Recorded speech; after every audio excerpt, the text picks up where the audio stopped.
This podcast may contain paid advertisements, but more on that later.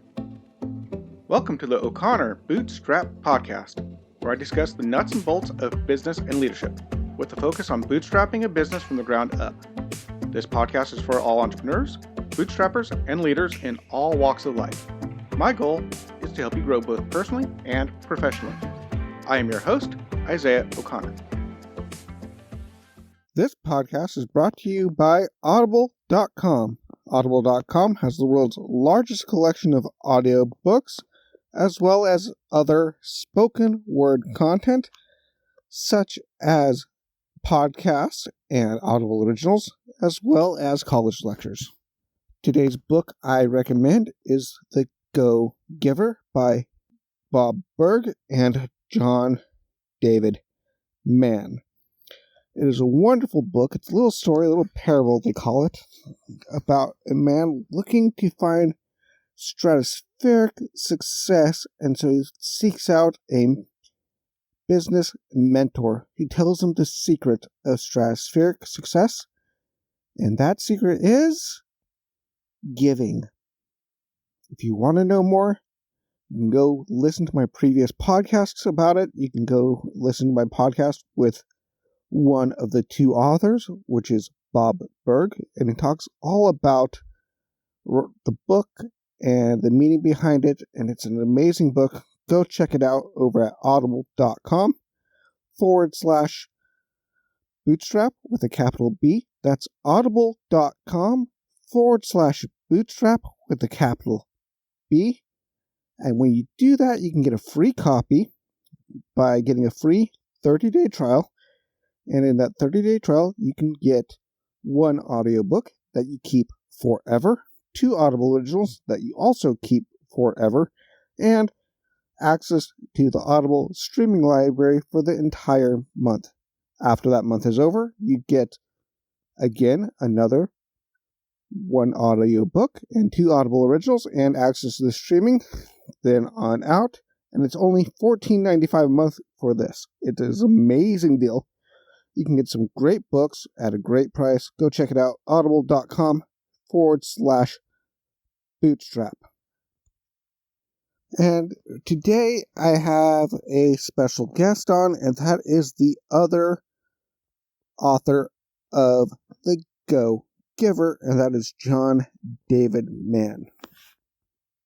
John David Mann is an award-winning author whose books have sold more than 3 million copies in 3 dozen languages, including the best-selling classic The Go Giver with Bob Burg, the New York Times best-selling memoir The Red Circle with former Navy SEAL Brandon Webb, and the New York Times best-selling parable The Little Factor with personal finance legend David Bach. As a teenager, John started his own high school and was an award-winning composer and cellist before turning to his career as an entrepreneur and author. His book, Take the Lead, with former White House staffer Betsy Myers, was named by Tom Peters and the Washington Post Best Leadership Book of 2011. His first novel, Still Fear, will be released on July 13th. Iconic author Lee Child of the Jack Reacher books has called it a sensationally good, an instant classic, maybe an instant legend. Anyway, John David Mann is my guest right now, and we will go to that interview. Thank you, John David Mann. Do you always go by John David Mann, or is it just John Mann, or John is fine? What do people if I'm being call you?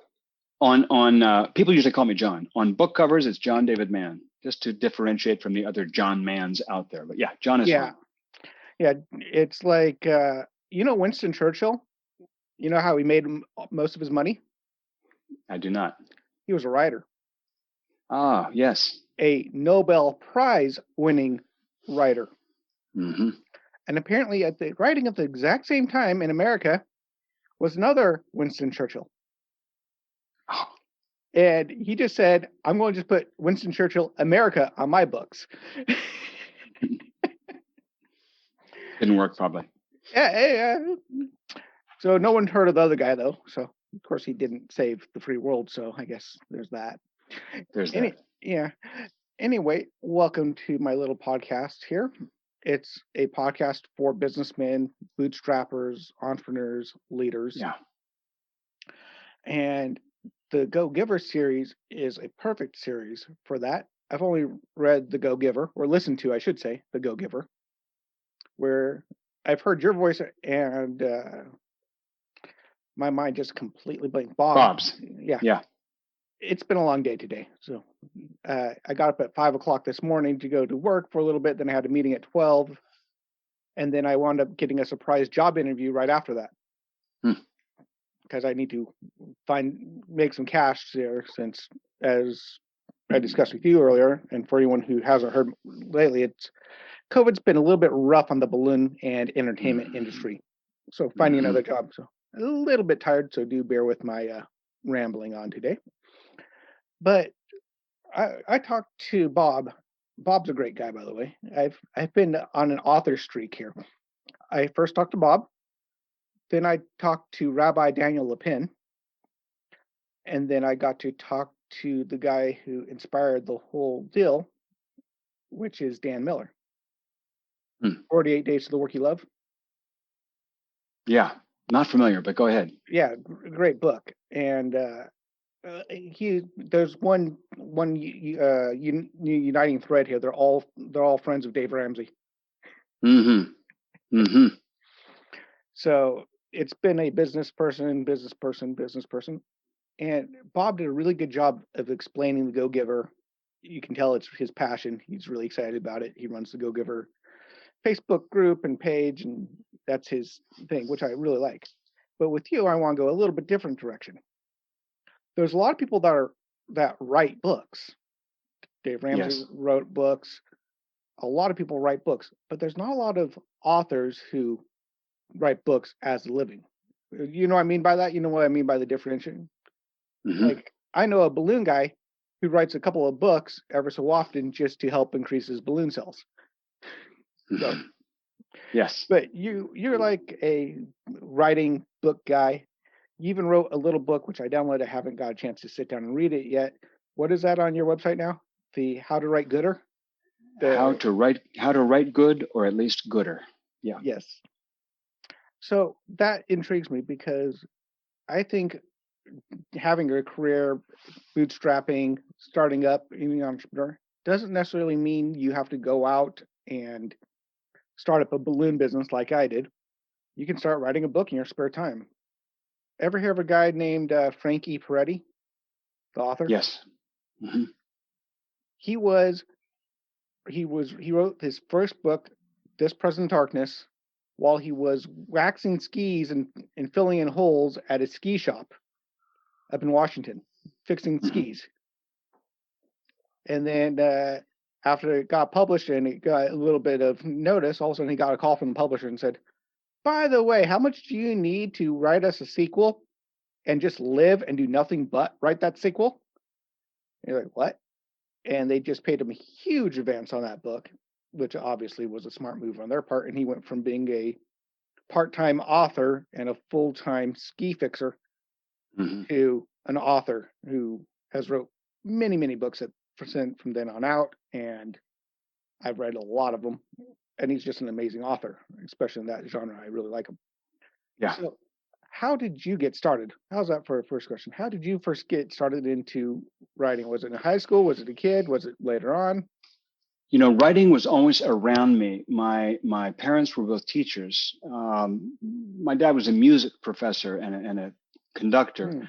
But, you know, he was an academic as well as a performing musician. So he was correcting grad papers, and there was a lot of literature around my house. My mom was a history teacher. She's a playwright. She wrote and produced original plays with her school kids. So there was always a lot of, you know, kind of different aspects of writing going on around my house. But I honestly never set out to become a writer. It wasn't like I said, I'm going to do this as a writer. I never went to school to be a writer. My career has kind of zigzagged like a slalom course, a whole variety of ways, often bewildering to my parents, sometimes bewildering to me. I started out as a classical musician, played the cello, composer. while I was still in school, in high school, some friends and I started our own high school because we had a burning interest in education, and the schools where we were enrolled at the time were pretty dull places. And we started that school, and it was quite successful. So I was kind of in education. From there, I got involved in nutrition and health, and everywhere I went, every sort of area I got involved in, I was always the guy who ended up editing the newsletter, or editing the poster, or editing the article for the magazine, or whatever it was. So I was doing I was doing a lot of editing, and eventually, I got involved in business as sales, and in that sphere, I helped found a couple of magazines, and was the editor. Did a lot of editing with the magazines. So for years, I edited other people's stuff, and sometimes I even recommend that. People say, "How do you get started? It's good training to be a writer." Obviously, you can go to school. There are all kinds of fantastic online courses. I have some I recommend. There are lots of ways to become skilled, to refine or hone the skill of writing. Editing other people's stuff is a great way to do it, because it's other people's stuff. You don't have any emotional attachment to it because you didn't write it. So yeah, you kind of get to practice the craft of making something better, without the angst you suffer at deleting your own stuff and changing your own stuff. I don't So I want to did kill that for my years. baby. Yeah, exactly. I did that for professionally for over a decade, and then kind of moved into. I was actually planning to be a screenwriter. That was my my big plan for myself. And you know how we sometimes have big plans for ourselves, but it doesn't work out that way. So for me, I was going to be an A-list screenwriter in Hollywood, when my friend Bob Berg came along, and I like to say Bob Berg ruined my career, because Bob came along and said, "I got this idea for a book, but I don't know how to write this kind of book. It's a story, and I'm not a story. I'm not a story guy. I'm not a narrative guy. I'm not a dialogue guy. I'm a how-to guy. So I want you to write the book with me, not edit my stuff. I want you to write it with me." So we shook hands on the deal. We made a 50-50 deal. We're going to write this book together. And he said, "I'll tell you what, you do the writing, I'll do the marketing." That's an oversimplification, because he had a lot of story ideas as well, and I've done some marketing as well. But basically, my job was to write words. And that was my first major book. And it ruined my career as a screenwriter, thank heavens. And it launched my career as an author. And since then, I've published about 30 books. And the Go-Giver series, as you know, you've read the Go-Giver. There's also the Go-Giver Leader. There's the Go-Giver Influencer. And then there's the book Go-Giver Sell More, which isn't a parable. It's sort of a companion volume to the Go-Giver. And now, this is not out yet, but next spring, we're going to have the Go-Giver Marriage. My wife and I just finished writing that. In fact, we're just working on the last few pages now. So there's a whole series of Go-Giver books. I'm really looking for that one. Yes. It's another parable. It's all of these. I know you haven't yourself read the Go-Giver Leader or Go-Giver Influencer yet, but those two are also stories that take place in the same town where the Go-Giver, the Pindar's town there, where the Go-Giver takes place. So they all kind of form a I think saga is probably too grandiose a word for little parables. It's the Go-Giver universe, kind of like the MCU. Exactly. Yeah. It's the Go-Giver universe. It's like the Lord of the Rings universe or the Star Wars universe. It's the Go-Giver universe. And the Go-Giver Marriage. Oh yeah, sorry. The Go-Giver Marriage also takes place in that same universe. Some of the same characters come back, and there's some new ones. And so we're looking forward to that. You're going to say? Just as an aside, you were talking about your dad grading grad papers and stuff, and we're talking about books and authors, and I'm just thankful for one guy who was grading papers for extra cash, a college professor. You'll probably figure out who this is. And he was a long day of grading papers just to make the extra cash he needed to support his family, and he came across a blank page. And so, do you know what he wrote on that great blank page? I do not know. In a hole in the ground lived a hobbit. And then he just dropped it from there, and he kept grading papers, and that's J.R.R. Tolkien. There you go. Start of Lord of the Rings. Funny how we got started. Yeah. just random blank paper in the grad thing. He's like, yeah, I'll just write a note. Just but it was so obviously it was already like stirring back in his brain somewhere, waiting for a crack in the wall to pop out. You never know what's going to ruin your career. I just want to say to people that, by the way, I think that not everyone is destined to be a writer. Obviously, it's not. Everyone has their own gifts. Everyone has their own path. Everyone has their own. I have a friend who says everyone has many talents but one gift. I'm not sure if that's true or not, but it may be. In any case, we all have different talents and different skills and different leanings. But I do think a lot of people have a hobbit in a hole in the ground somewhere in the back of. They have ideas. They have memories, experiences, reflections, realizations, disappointments, painful, whatever. People have this bank of experience that is unique to them, that has never found a way to come out and find expression because they simply haven't taken the time or haven't believed that it was there.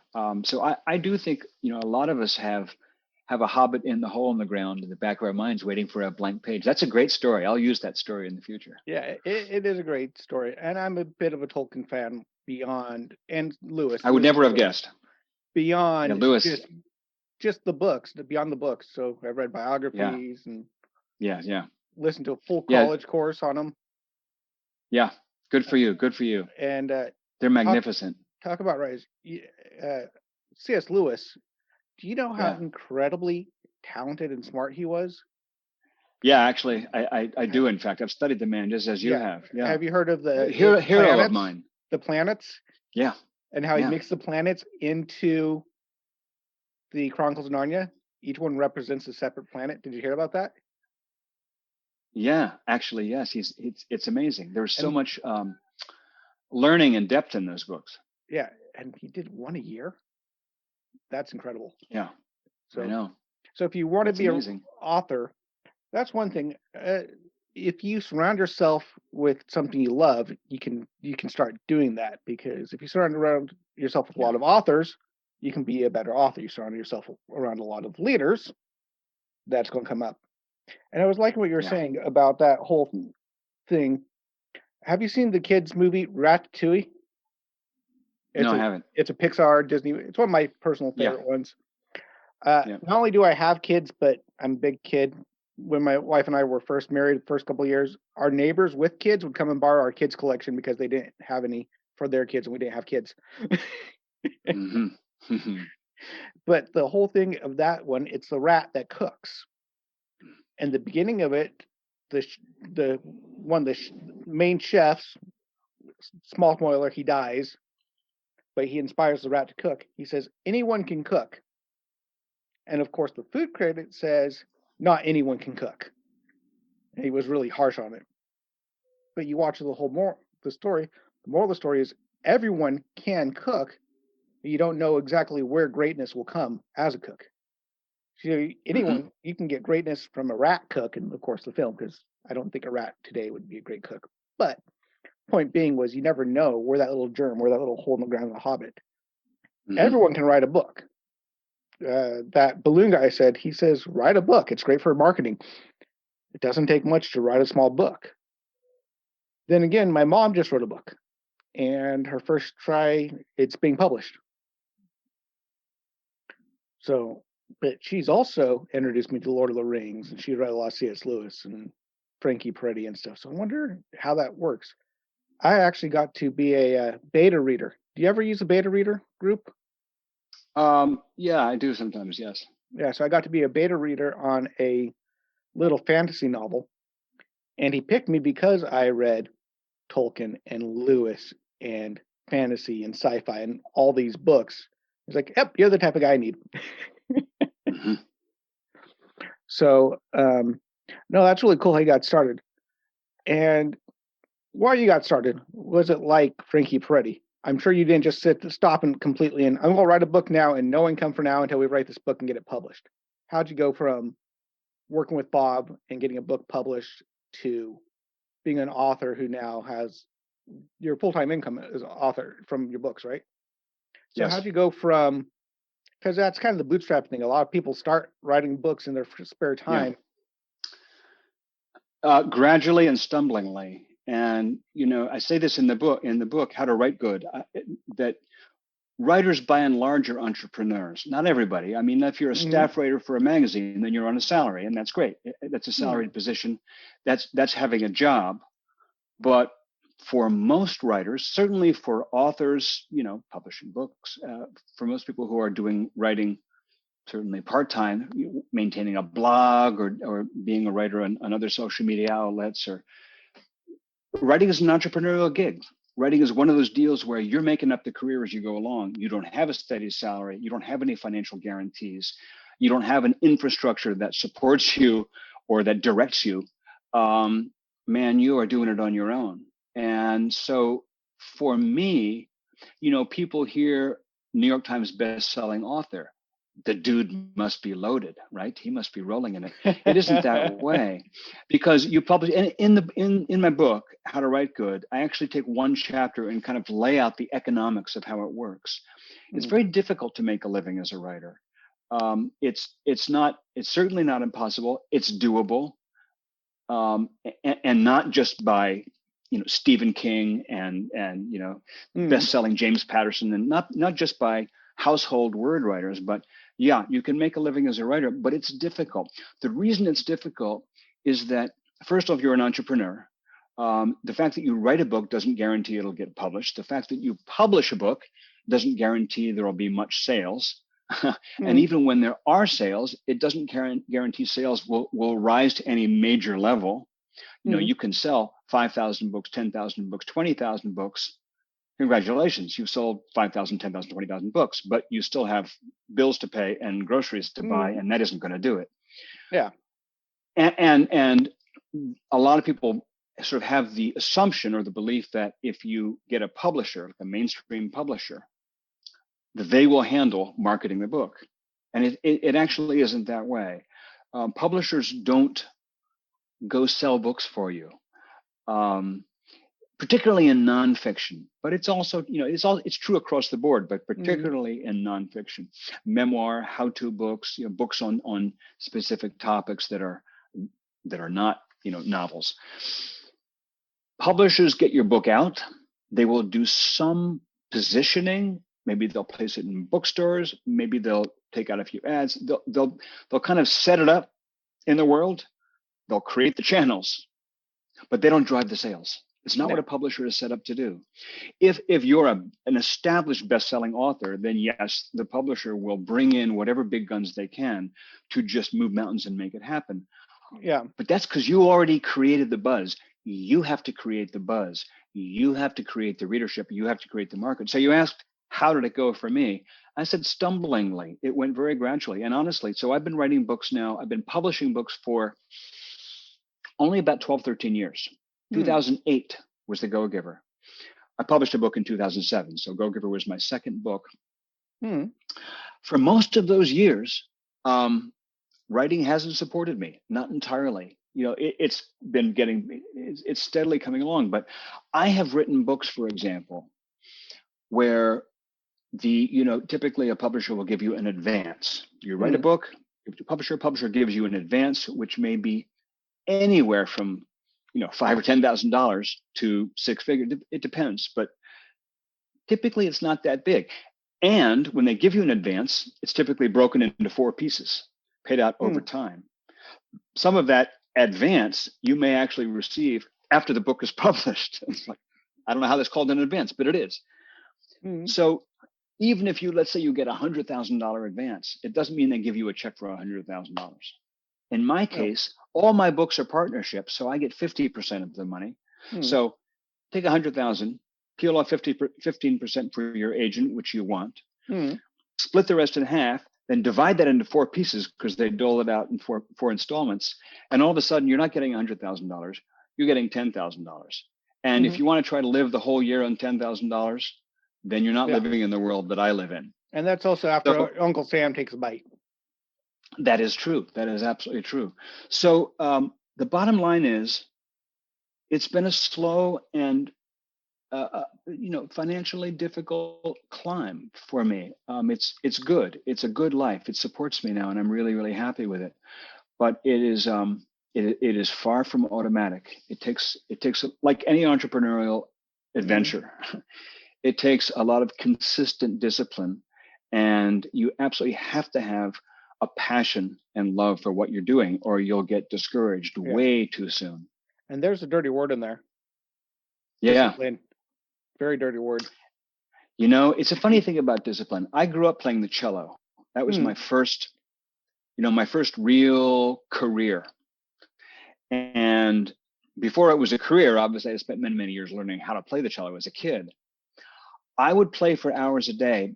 I was never that disciplined. Like you'll see a movie about a prodigy pianist or violinist or whatever. And typically in those movies, you'll see, the slave driving parent and the kid laboring for hours practicing scales till his fingers bleed, right? Yeah. Yeah, you got it. If you have to drive yourself, that's a tough life. I've never had to drive myself because I love what I'm doing. I love the cello. I love the music. So my discipline means, I'll tell you what my discipline means for me. When I was a teenager, I used to go to parties with my friends. And in the kinds of parties I went to in those junior high years, invariably we'd party on till midnight and 1 and 2 and 3 o'clock. And into the wee hours of the morning, everybody would start getting horizontal. And so you'd have people on couches and people on mattresses and people just all kind of zoned out, sleeping, whatever. And room would be a mess. For whatever reason, I don't know, Isaiah, I was always the kid who at 3 or 4 in the morning was walking around with a trash bag, picking up paper cups and throwing paper plates and getting trash and kind of cleaning up the place just because that seemed like the thing to do. Somebody the other day asked me about the inspiration part of writing. Inspiration is really, really important. But the part that most people don't see or don't imagine is sort of the engineering side, the side what comes after the inspiration, the cleaning it up. Now that I've written this idea for a book, is taking it and revising it and revising it and revising it. A lot of my book, How to Write Good, is about how to take a piece of writing you've done and make it better and better and better and better. 90% of what I do is kind of, you might almost use the word menial. It's pushing letters around. It's not sparks of inspiration. They're in there, and I fall in love with each book and each character. But that is the dirty word, man. You're absolutely right. The discipline of it. You have to love what you're doing. I think you have to love what you're doing enough that the discipline doesn't become painful. That the discipline becomes a necessary and appreciated part of the joy of creation. Yeah, and that fits business, same thing. Entrepreneurs, right? And it fits right. Every entrepreneur has bookkeeping. Oh, of course. It's like I think you would like that book, The 48 Days, and I'll send you the link to the interview I did with Dan Miller. Sure. Because there's also Donald Miller who writes The Story Brand, and Dan Miller, Dan and Donald, and I always flip them in my head sometimes. But by the way, I've read a lot of Frank Peretti. Yeah. Piercing the Darkness. This thing of awesome. My most recent favorite is Illusion. And he does some research. He does some in-depth research, especially when he writes about something I happen to know something about. Then he writes it. Illusion, he's talking about a magician and the whole world of magic and magicians. And I know enough about magic.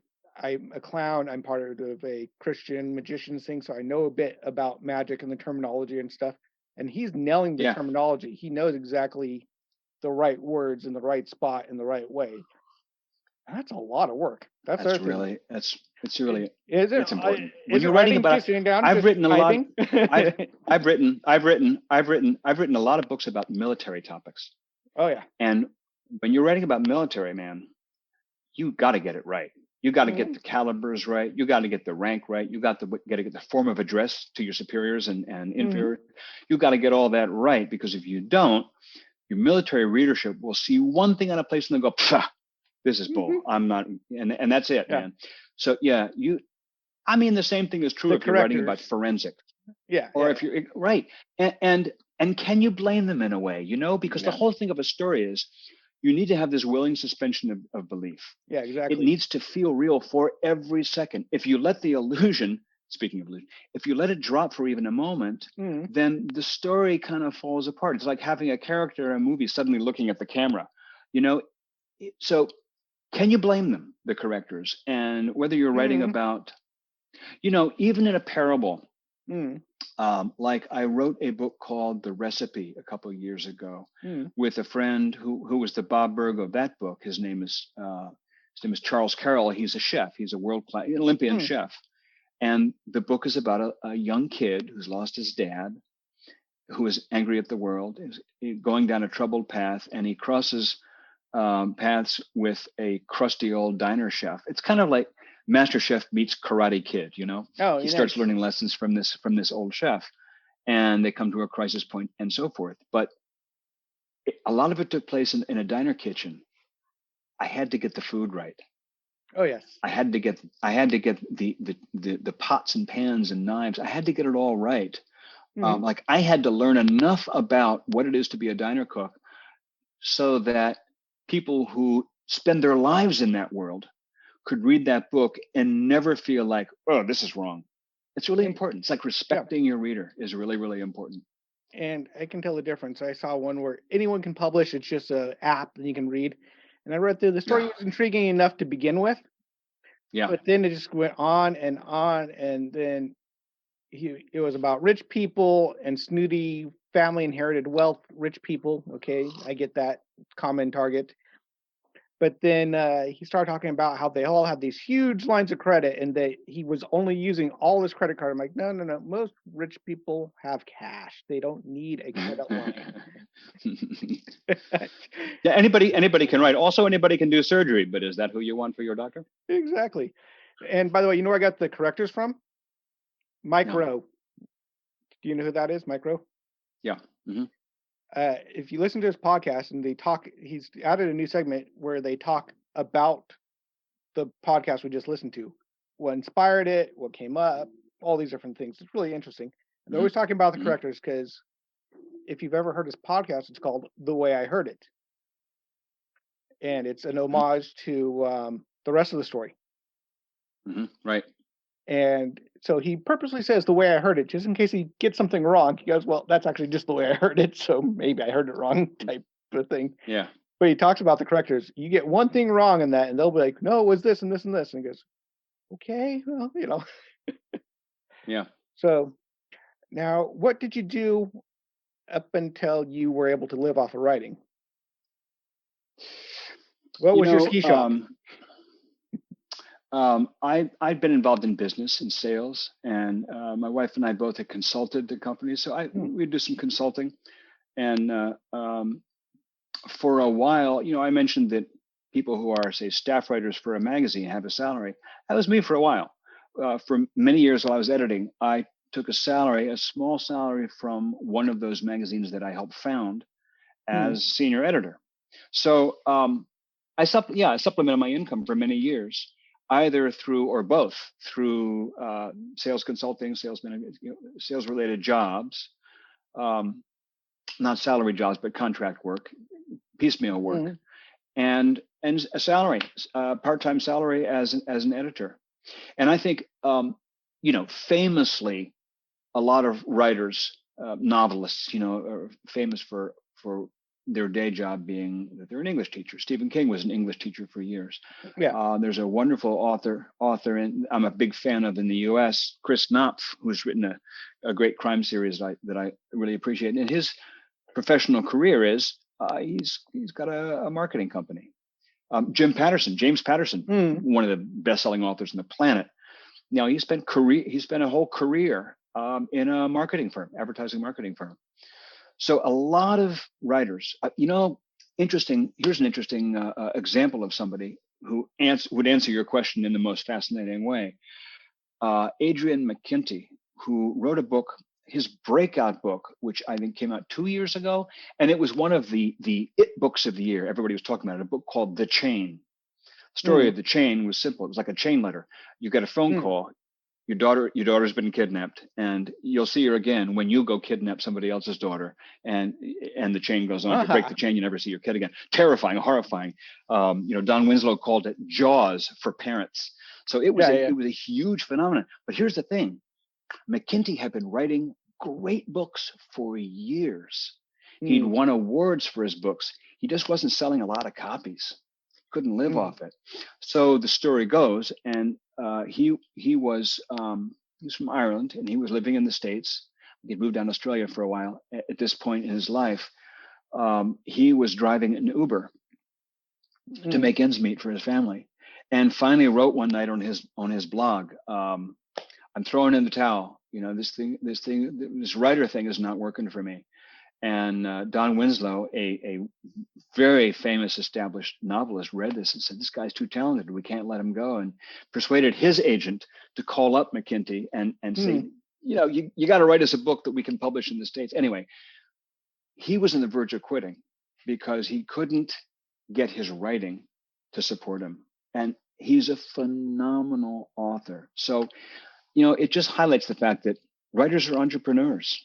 And most successful novelists, certainly short story writers, which is even tougher hill to climb, make their income somewhere else until that point where they break through, deep enough to support themselves. I mean, I even started this podcast, starting writing a blog, and when the podcast started taking off, the blog kind of went to the wayside because it is hard. Yeah. And when I write the blog, I look at it kind of like, who was it, Michelangelo? It said the statue's in there. I just have to cut away the rock. Writing is a lot like that. Yeah. You just spit out your first draft and you throw everything on that page, and that's really too long, and that doesn't sound good. Let's go and cut this word out. Oh, this is great here, not great there. Let's switch those. And I just with two kids running around the house and having to sell balloons and everything else, it just was getting too slow to do a blog because the one thing I think you can probably help me with this is just an idea I just had. The shorter amount you write, the more you have to write to keep it up. So like a blog, you have to keep it up on a fairly consistent basis. And even now, you can't just stop and just collect royalties the rest of your life. Eventually, you're going to have to write something new to get people going again. Yeah. I'm thinking you have to keep up on it to some degree. You can't just stop. Yeah. I mean, I think it applies pretty much to any form of writing, unless you're Harper Lee and you wrote To Kill a Mockingbird. Yeah. And you never know. It's like, of course, I'm guessing, have you read Jim Collins' Good to Great? Yeah. Jim Collins, yeah. Yeah, the whole idea of the sudden overnight success taking 15 years before that. It's so typical of all entrepreneurs. Writing, same thing. Yes. You write again and again and again. And matter of fact, the guy I did the beta reading for, he said he wrote several novels and then he went through them and said, these are crap. he himself. So he put that aside, tried again, put that aside and tried again until it came up to his standards that matched his type of novel that he liked. And then he published that one. And it's done fairly well. Of course, he has a big YouTube channel and he's got a large fan base there, which went immediately over and bought the book and spread the word really quick. And it promotes it on his channel, which is good. But it wasn't a sudden overnight success. He wrote 2 or 3 crap novels that he said they're just awful.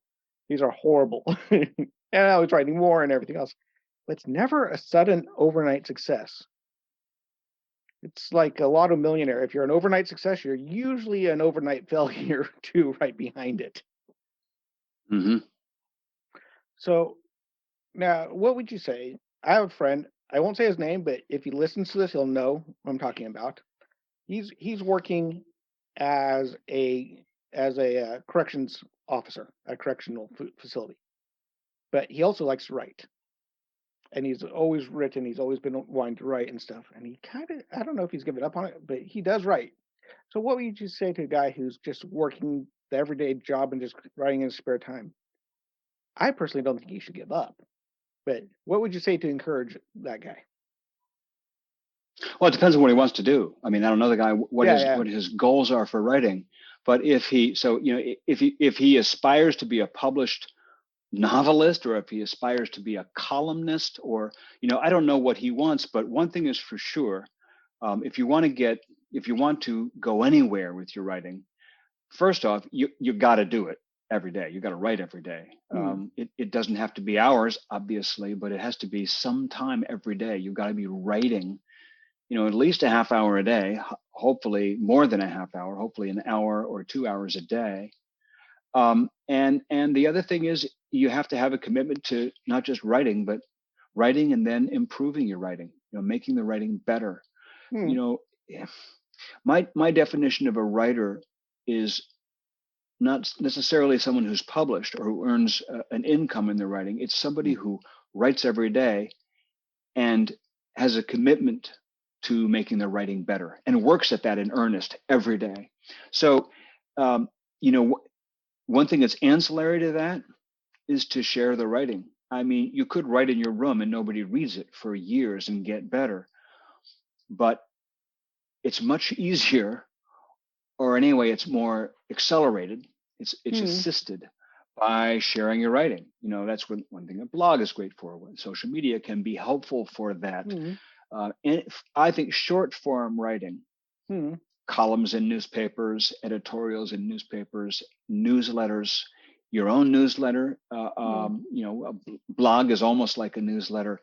Short form publishing, and by publishing, I simply mean putting a finished piece of writing, and the word finished is important, a finished piece of writing out there so that other people read it. Yeah, exactly. That's publishing. Even if you write a newsletter and share it with 5 people. Stephen King talks about the first newsletter he wrote in school, which was shared. Well, I guess it was shared with his classmates and the whole school. So maybe it was a few hundred people. But even if it was only a dozen people, it's a form of publishing. I spent a lot of years writing as I said, I was editing magazines, but I was also writing columns for those. Some of them were monthly, some were bi-monthly. The schedule varied, but they were all regular. And my columns were maybe a page or half a page. So it was a very compact form of writing consistently. For many years, I wrote a blog every week. Concise, compact, consistent, regular. Right now, my blog, I'm writing every 2 weeks. I can't do more than every 2 weeks, but every 2 weeks is, you use the word discipline again, right? So it's a discipline. But the beauty of it is, when somebody's going to read it, it's going to get published. It's kind of like someone's coming over, so you clean your house up a little bit. You make sure that your floor is swept. Or if you're going to be on a podcast, you ideally want to have a shirt where the buttons are working. I'm not coming out in my pajamas for a podcast. Although these days coming out in your pajamas for a podcast is okay. But I even brush my teeth before a podcast, just to make sure I don't have anything in my teeth. Good man. Exactly. You got to do it. So my point is, your corrections officer friend, find some short form of publishing where people will read your stuff regularly. When you're going to publish, you have an incentive to finish the piece as finished as you can make it. And that's important, because that's the only way you really get better. If you take the same little novel you're doing, or the same short story you're working on, or the same screenplay you're working on, and you poke at it for years, and you're just improving it and improving it and improving it, you're just slapping yourself in the face. It's not going. You're going in circles. So you really got to find an audience, write for that audience, publish finished pieces, and then just know what's your trajectory. What is your aim? I've always, my aim as a writer since I've started was always to publish books that would reach millions of people. I never knew I was going to be a novelist. My first novel's about to come out, and that was as much of a surprise to me as it was to anybody. But yeah, I've always been going in this direction. So yeah, you got to write every day and write with a purpose in mind, and share it with the world, at least a small piece of the world. And because you never know what can happen, because I'm drawing a complete blank which way it was. I can't remember if it was Lewis that encouraged Tolkien and Tolkien that encouraged Lewis. I think it was Lewis that encouraged Tolkien to publish. Was it Lewis that encouraged Tolkien? I don't know. I don't know tired. myself. I can't remember off the top of my Doesn't head. matter. One of them doesn't matter. The whole little help. What's the name of their little group? You know what I'm talking about. Him and Lewis and a couple other guys that were writers. They all sat down at the Bird and the Baby, the pub. They would go sit down and share their stories. The Inklings. You know, the Inklings, they sat down, they shared their stories, and they talked about what they were writing, and they shared their finished little pieces and poems and such. And that's where we got a lot of these great novels and ideas that came from. The whole space trilogy, C.S. Lewis's space trilogy, came from that because Tolkien challenged him to write a space trilogy, and then he was going to write one, and then he never did. I love it. Yeah. But the whole idea of the authors getting together and at least showing each other, so they were getting better at writing because they were sharing what they were writing. This, what do you think of this? Oh, that's junk.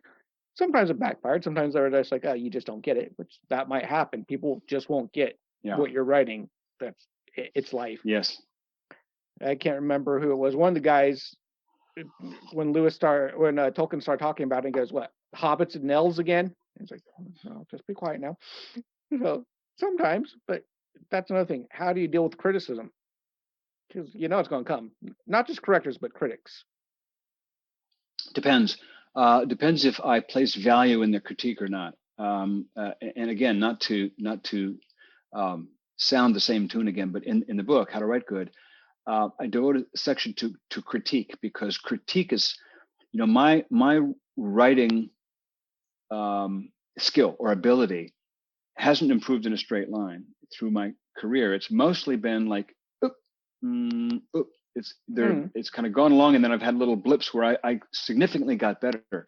And those blips have always been times when I had a great editor and or great critique from somebody else. You mentioned beta readers. I have a few beta readers I go to.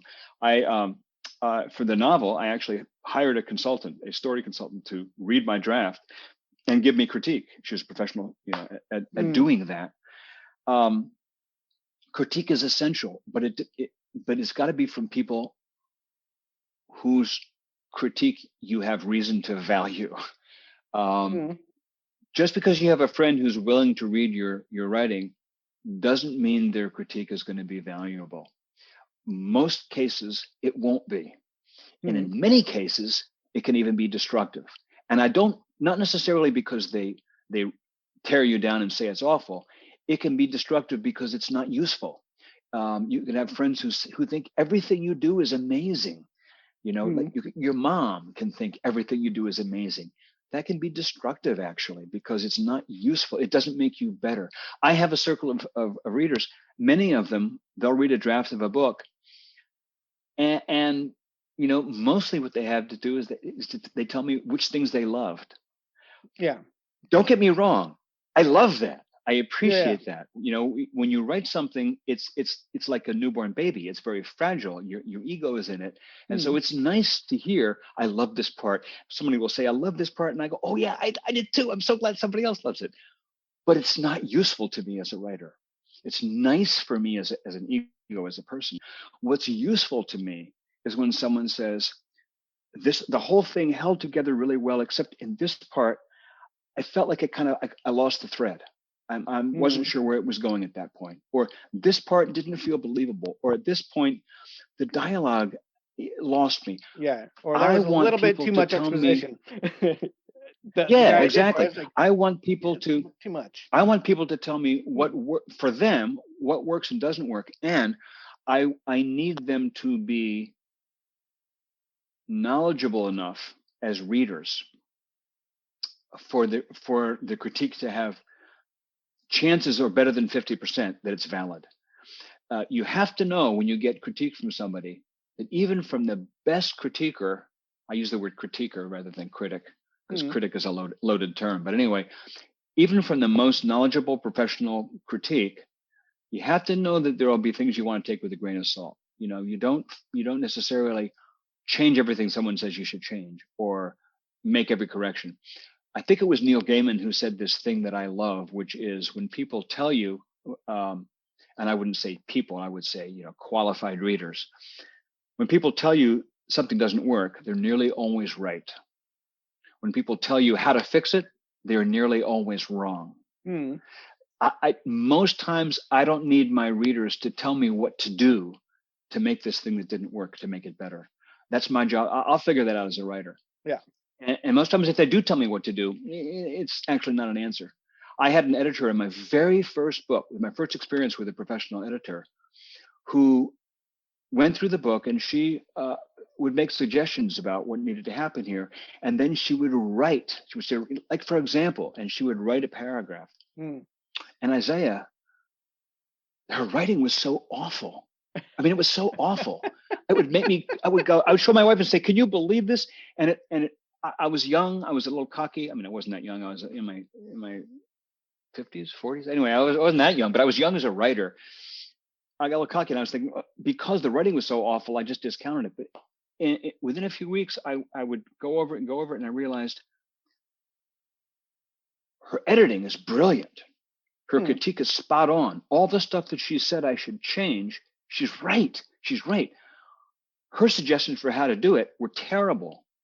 She's not a writer, but she's a great editor. So that's what I want. I want someone who has a really fine eye and can say, I see what you're doing, and I see where it works, and here's where I think it got off the rails.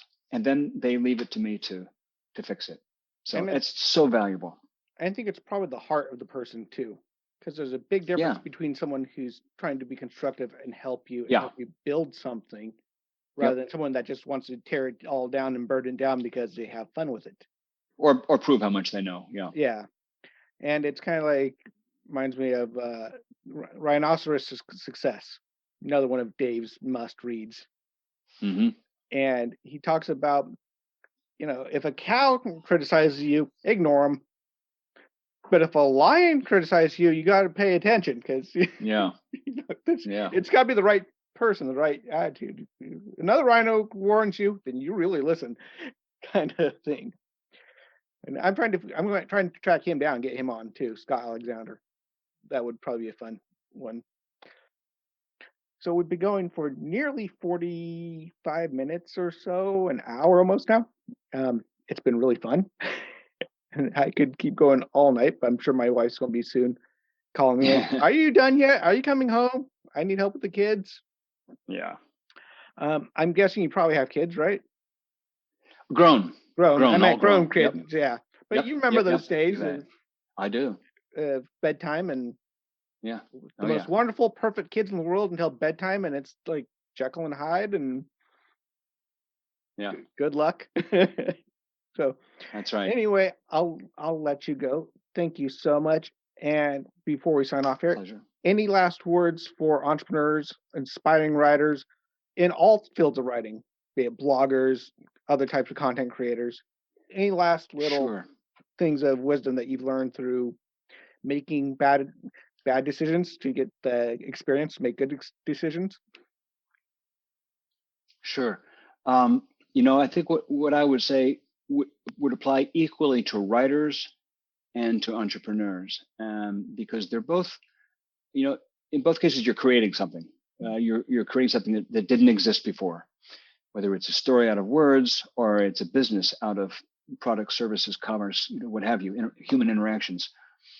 And there's kind of two aspects to that. I talk a lot about rewriting. I talk about a lot about revising. In the case of a business enterprise, that's correction, changing your strategy, changing whatever it is that isn't working, because you're constantly revising and rewriting your business. Just the same way you're constantly revising and rewriting your story. I think it's not only helpful but necessary to have a highly developed faculty of self-critique.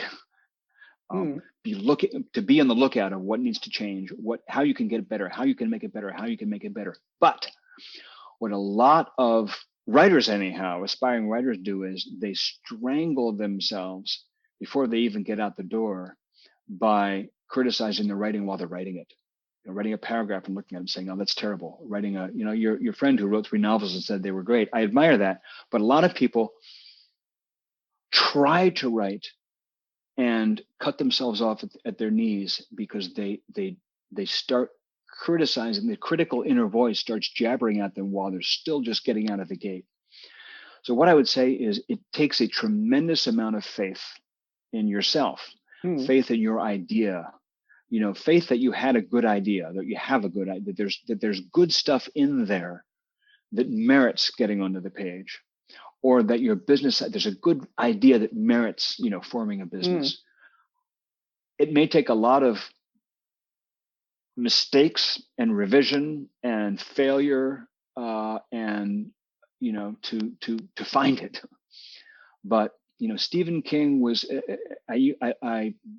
people have probably read the story. It's in his book On Writing. But as a young and barely published writer of short fiction in men's magazines, he hadn't had any breakout success yet.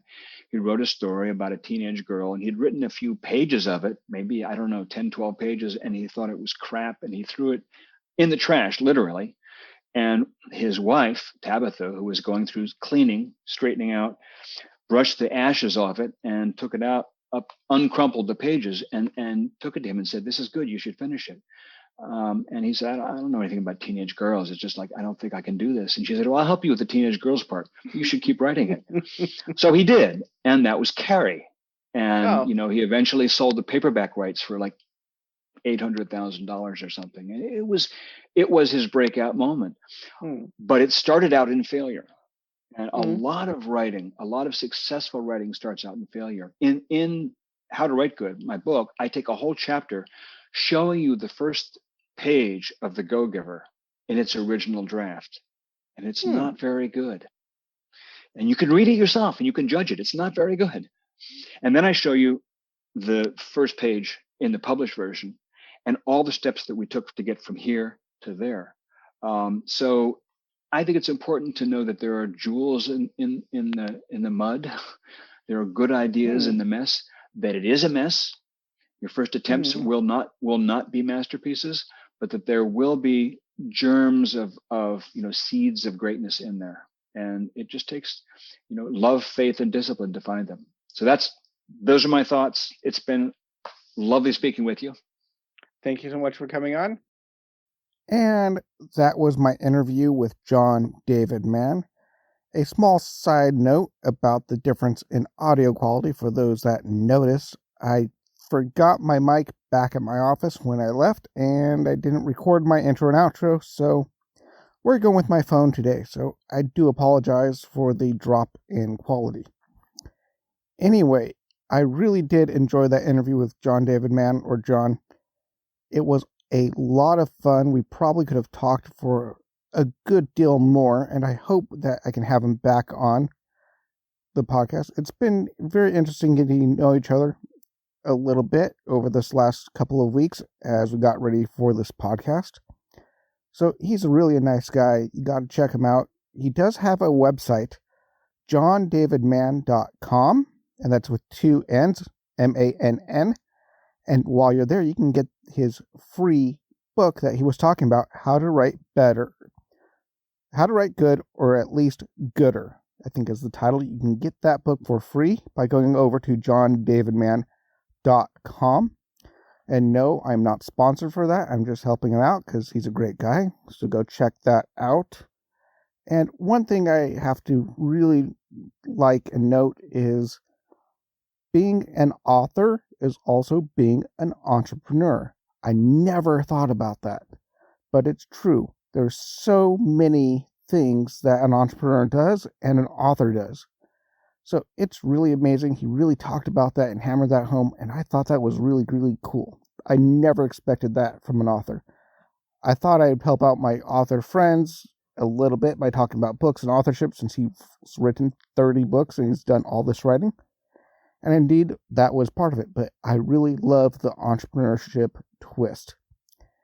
Anyway, everyone, it's been a long day. I will see you next week. Talk to you later. Bye-bye.